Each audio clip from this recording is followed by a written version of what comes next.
Bonjour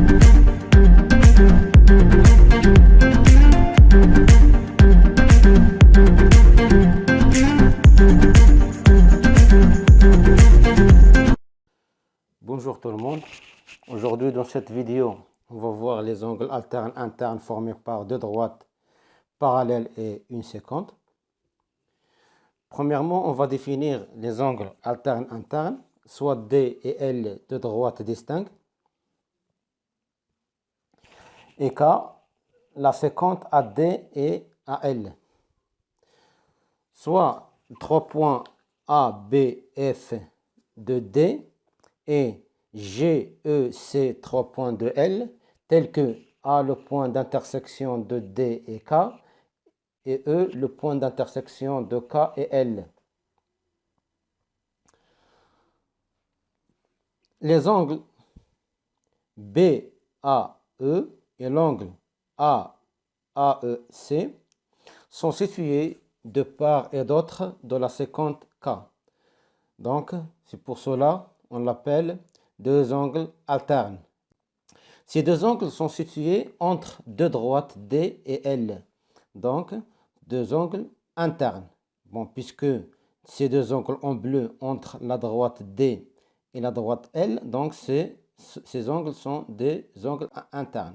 Donc, d'où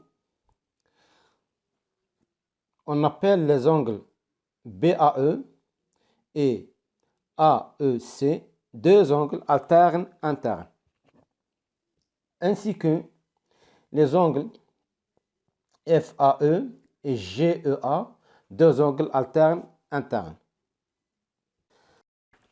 Soit D et L de droites distinctes forment avec la séquente K des angles alternes internes. Donc ces angles sont BAE et AEC ainsi que FAE et AEG. Ces angles n'ont pas la même mesure. Donc, si la droite L parallèle à AD, on va remarquer que les deux angles alternes internes en bleu, donc de même mesure, et que, ainsi que les angles en vert ont la même mesure. Donc, comme propriété, si deux droites sont parallèles et K la séquente, alors les angles alternes internes ont la même mesure. Si deux droites forment avec une séquente des angles alternes internes de même mesure, alors ces deux droites sont parallèles. Donc remarquez que les angles alternes internes ont la même mesure. Donc les deux droites D et L toujours sont parallèles.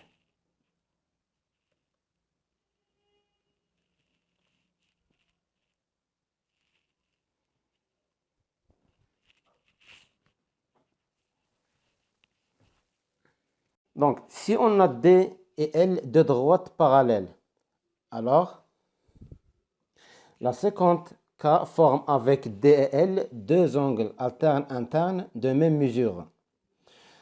C'est-à-dire que BAE,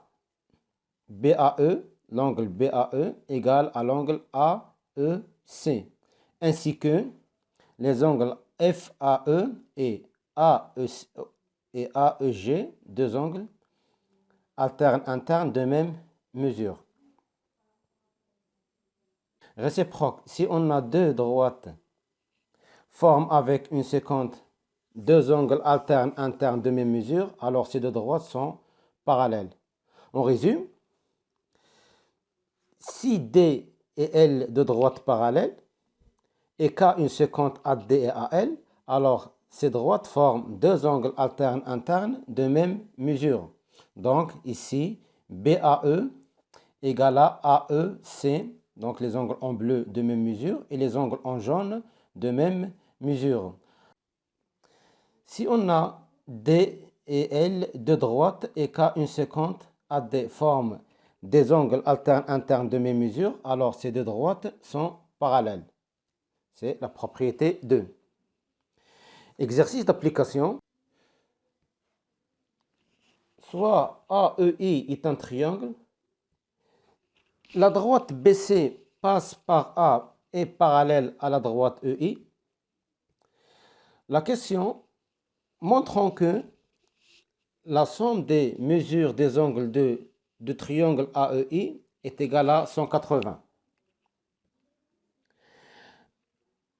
On a dans les données que EI est parallèle à la droite BC. Et la droite AE, la séquente AEI et ABC. Donc, les angles BAE et AEI sont alternes internes.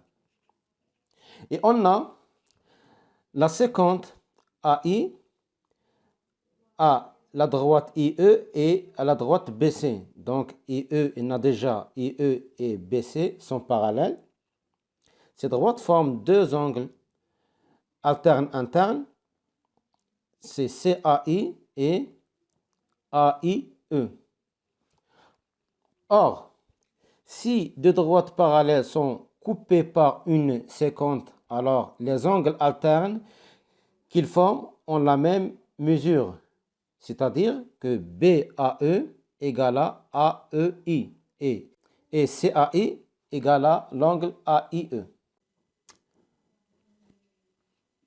Dans le triangle AEI, on a la mesure de l'angle AEI plus la mesure de l'angle AIE plus la mesure de l'angle EAI égale. On va remplacer la mesure de l'angle AEI par la mesure de l'angle BAE.